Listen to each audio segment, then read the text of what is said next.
What's that? Watch and come and watch and come on. Watch the man control. Watch the photo. I'm not here. Sansa one side. What's that? To do something and cause me inside. We're ready to force over from your Pepe.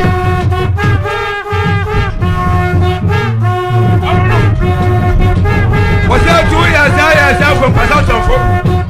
I'm under the Capata. Oku so Rokodoria. Oku man debe. Oku gentleman sa. Oku ko de crack and no ba here me. Oku so go na ja na ta se. Ya chama ko anjado. Oku gentleman. Tiabo confine. Oku tenka fa ile setua. Abu breli maka. Okan ka breli so pa no chew. E fa dra fa che no fa me ye no o ka frafra.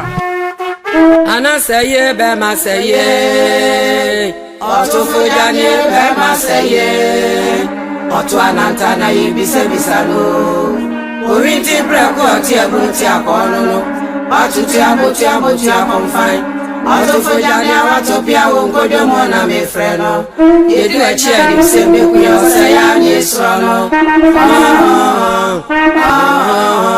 Sawa uno kwa dia kono preko wako awia na me frɛ no nana se wa wani ni ba wo se no pa ya kesi kwa ka ya hu pa ebere ku sungio nana wo himo nana sai wo himo nana ne yim ni amunu me ni amunu go amunu no nana de cheda se no nana breshi ayi ni ba bo nya konso mo ba asase ale o se to do de ntira akobo wasa Odun fete no wadan fete ne frete wan na betima di na nabluwan anopa betie awoko ade chintokwa wan betima je o se tu kudumanim agwaje ship manopa o je no abadenden na won ko